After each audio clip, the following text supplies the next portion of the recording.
네, 유평 시간입니다. 오늘 유명한 사람은요, 김영환 충북도지사가 되셨죠.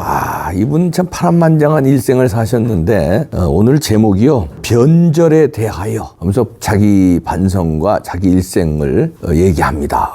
지금 의미 있는데요. 일단 김영환 지사의 글 그대로 읽어드립니다. 저는 주체적 변절자입니다. 이제 더 변절할 것도 피신할 것도 없습니다. 돌아보면 저의 변신에는 박정희 대통령에 대한 역사적 평가가 자리 잡고 있습니다. 저는 1973년 대학에 입학하여 그때부터 제가 훈육받은 것은 대한민국이 곧 망한다는 주술이었습니다. 박현채, 유인호, 변형윤 교수 등 위대한 선각자들께서는 한국 경제는 외채 망국이며 수출지향적 외포적 근대화 때문에 곧 망한다는 것이었습니다. 그 망령은 소주성이 되어 최근까지도 우리 곁에 남아 있었습니다. 그러나 아무리 기다려도 대한민국은 망하지 않았습니다. 그때 외자를 얻어다 수출지향적 근대화를 하지 않았더라면, 고속도로를 뚫고 포항제철을 만들고 중화학공업을 육성하지 않았더라면 어떻게 되었을까? 그것이 제게 변절의 용기를 내닫게 하였습니다. 저는 박정희 정권과 유신 독재와 싸우는 동안 병든 아버지를 땅에 묻었습니다. 나와 우리 가족은 박정희 유신 독재 앞에서 패족이 되었습니다. 그러나 아무리 생각해 보아도 박정희 대통령은 공이 과를 덮고도 남는 것이었습니다. 저는 젊은 시절 중국의 모택동과 4인방의 문화대혁명이 인간 개조의 위대한 실험이라는 생각을 가졌습니다. 이영희 교수의 중국과 베트남 전쟁에 대한 의식이 저의 젊은 날의 세계관을 지배했습니다. 그러나 중국 인민이 문화대혁명에 엄청난 피해를 입고 먼저 모택동 사상을 버리고 등소평의 개혁개방 노선을 선택했습니다. 다시 저는 하는 수 없이 두 번째 변절의 길을 걸을 수밖에 없었습니다. 1980년대 저는 가난한 노동자 농민의 해방을 한답시고 전기 기술자가 되고 위장 취업을 해서 노동 현장에 침투했습니다. 제가 도지사로 일하고 있는 청주 LG 공장을 짓는 현장에서 9개월 계장공으로 위장 취업을 하기도 했습니다. 그 혁명의 시기에 주변의 후배들은 단파 라디오를 듣고 북한의 통혁당의 소리를 들었습니다. 다시 저는 정신을 가다듬고 철새의 길을 가기로 했습니다. 내가 내린 결정과 선택은 모두 잘못된 것이었나? 밤잠을 설치고 감방 동지이자 평생 노동자의 길을 언약한 우리 빵제비 부부는 우선 숨을 고르기로 했습니다. 그 이후 저는 2번의 재적, 3번의 복학 이후에 입학한 지 15년 내 천신만고 끝에 치과대학을 졸업하게 되었습니다. 저는 그 이후 김대중의 중도개혁의 신봉자로 햇볕 정책의 열렬한 지지자가 되었습니다. 그러나 북한은 핵개발이라는 위대한 배신으로 보답하였습니다. 지금 쥐구멍을 찾는 심정으로 진심으로 무릎 꿇고 국민들께 우리들의 턱없는 관념론적 은종주의를 사과하고 싶습니다. 이 또한 변절의 이유를 충분히 제공하였습니다. 유신을 반대하고 광주를 무력으로 진압할 때 저항한 민주화의 노력과 정보화 시대를 열고 정권교체를 한 노력이 조금은 있었겠지만 과오 또한 너무나 명백하여 우리의 희생은 빛을 발하게 되었습니다.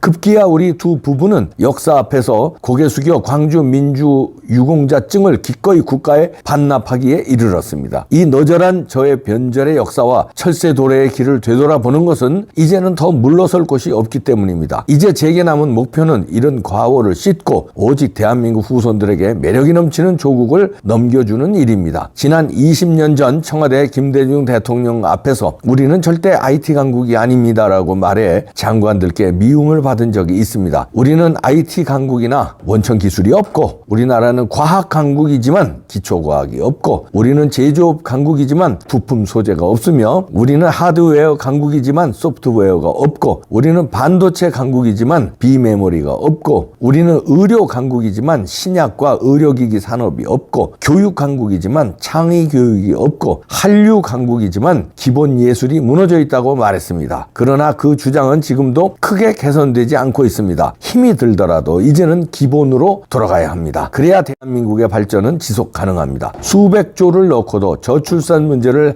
해결하지 못하고, 수백 조를 투자하고도 농촌 문제를 해결하지 못하고, 수천 가지의 정책을 가지고도 중소기업 육성과 동반 성장 문제를 해결하지 못하고, 청년 창업이 활로를 찾지 못하고 있습니다. 기초과학, 기본 예술이 무너지고 국토 균형 발전과 사회 양극화가 해결은커녕 심화되고 있습니다. 이 조건 속에서 인구 3.1%의 충청북도에서 나라를 구할 개혁의 방법을 찾기 위해 저는 몸부림치고 있습니다. 충북이 대한민국의 테스트베드가 되어야 되겠다는 생각으로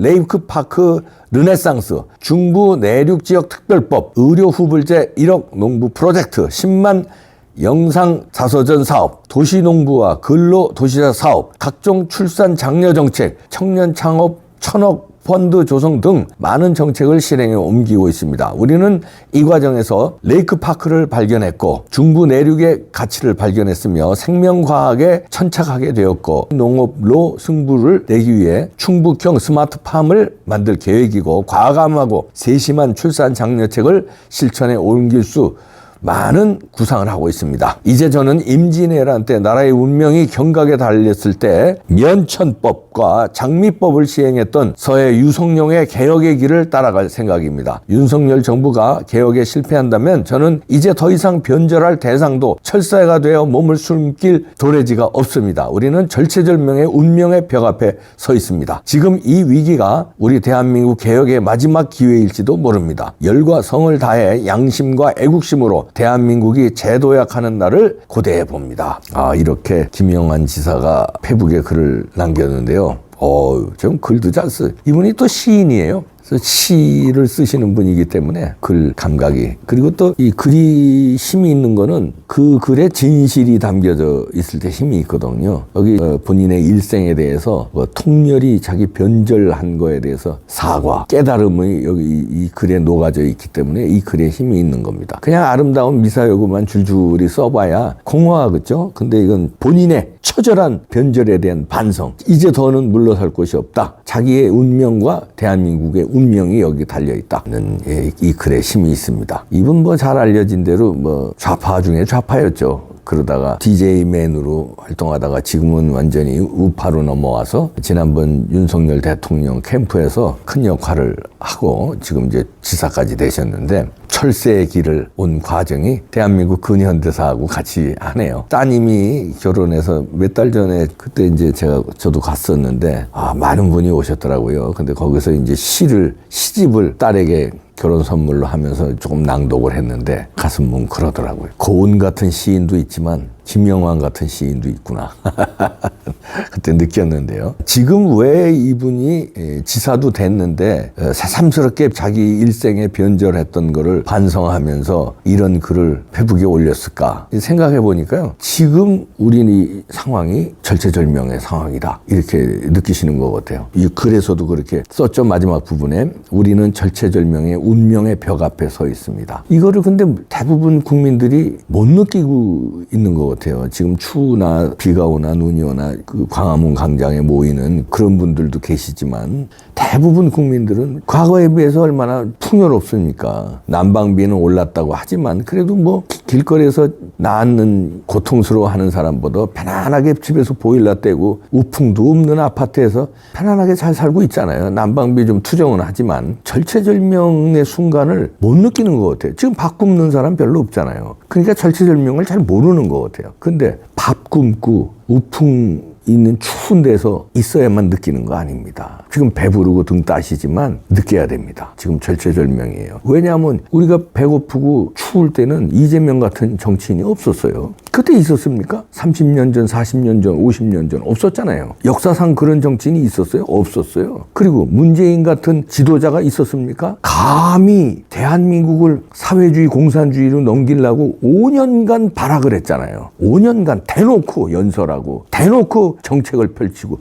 대놓고 USB로 김정은한테 갖다 바치고 대놓고 했잖아요. 그런 지도자가 없었잖아요. 절체절명입니다. 지금 이재명 같은 그런 악당이 혼자 날뛰는 게 아니라 민주당이 그 악당을 도와주고 병풍을 하고 있어요. 그 조사받으러 가는데 병풍 쓰는 거 보십시오. 국민의 한 30%가 그 이재명을 아직도 지지한다는 거 아니에요. 이게 무서운 상황이 된 겁니다. 등 따시고 배가 부르니까 이게 우리 무장 해제됐어요. 너덜너덜해진 겁니다. 다시 말해서 부자인데 너덜너덜해진 거예요. 몸이 왜 날렵한 권투 선수는 복싱을 잘하는데 훈련을 안 하고 게을러서 살이 두룩두룩 찌고 얼굴이 뽀얗고 잘 먹고 이런 사람은 권투를 못해요. 지금 대한민국 그렇게 됐어요. 밥 먹고 사는데 등 따신데 나라가 넘어가게 생겼습니다. 절체절명 운명 앞에서 김영환 씨가 자기가 이렇게 변절을 3번의 변절을 해서 드디어 제대로 된 길에 들어섰는데 여기서는 물러날 수가 없다는 각오를 다지면서